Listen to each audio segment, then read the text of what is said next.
Ladies and gentlemen, the President of the United States, John F. Kennedy. Thank you.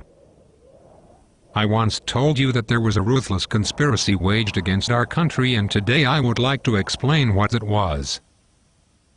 This conspiracy involves the rigging of the gold and silver markets in order to control our unbacked fiat monetary system. My story begins, like most monetary stories, in 1913 with the creation of the Federal Reserve Bank in the United States, when gold and silver were still the most valued monetary assets in the world. As was outlined by G. Edward Griffin in The Creature from Jekyll Island, the monetary power of the United States of America was literally stolen from the people and handed over to a group of powerful European banking families, and is still under their control to this day. They run their U.S. operations under the auspice of the Federal Reserve Act. Of course, there is nothing federal about the U.S. Federal Reserve in that it is not part of our government, and there are no reserves to speak of other than the right to create the U.S. dollar out of thin air. Although their mandate is to maintain price stability, over the past 100 years that they have been in charge of the U.S. dollar, it has lost over 98% of its value. This, my friends, is a hidden inflation tax on the citizens of the United States as well as the rest of the world that holds U.S. dollars. The beginnings of large-scale physical gold manipulations come from an incredible gold discovery that is almost too wild to believe, until you check the facts. After World War II, a vast hoard of gold, mostly stolen from other Asian countries, held by the Treasury of Japan, was discovered hidden in the Philippines by a staff member of General Charles Willoughby, who was General MacArthur's chief of intelligence. This gold was hidden in over 175 sites across the Philippine Islands, and it has been reported from many sources that the treasure may have been more than 300,000 tons of gold.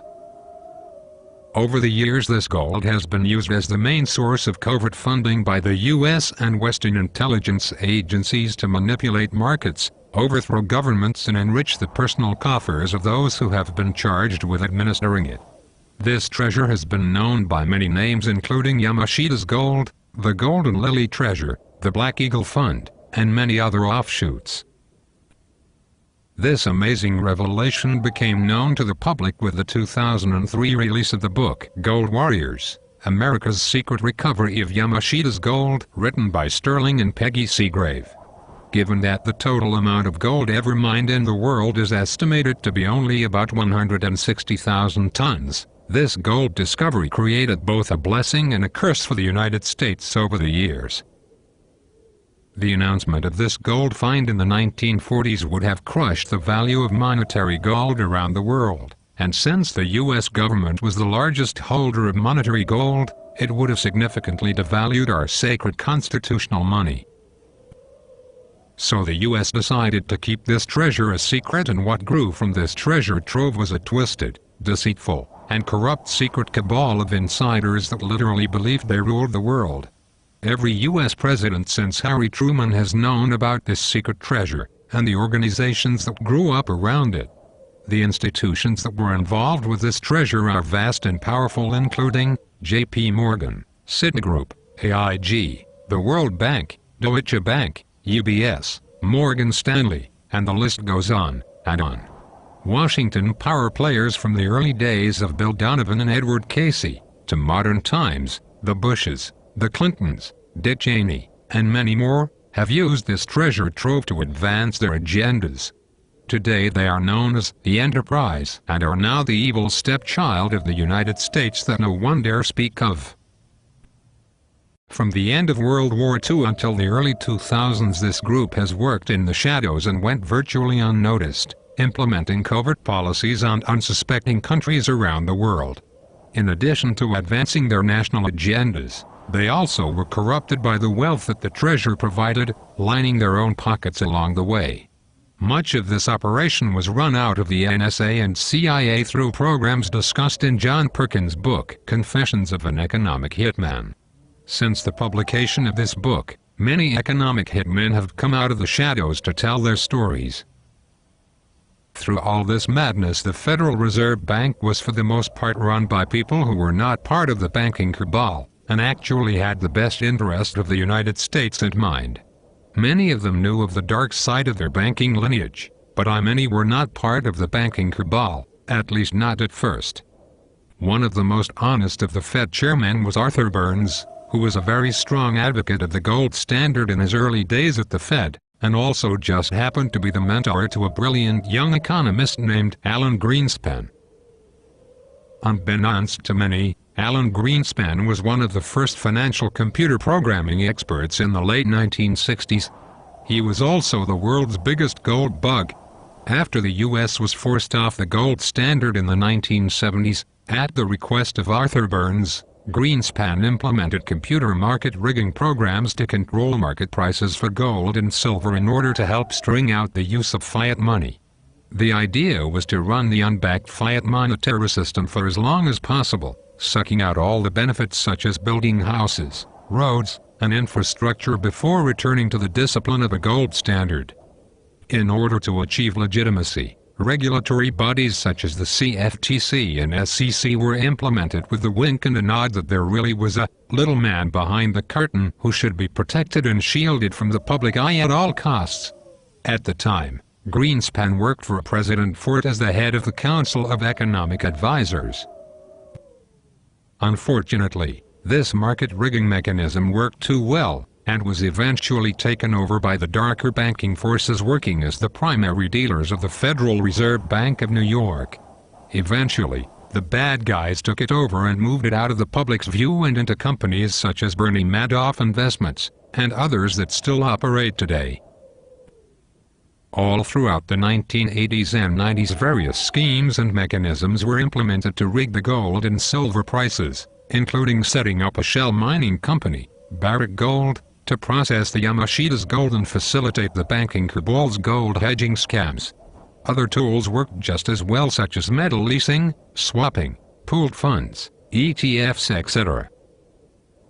Interestingly, it is silver that has been the hardest to control and manipulate and has required the confiscation of Warren Buffett's silver hoard, the closing down of a strategic military establishment in Oak Ridge, Tennessee, and the buildup of the largest naked short position in COMEX history.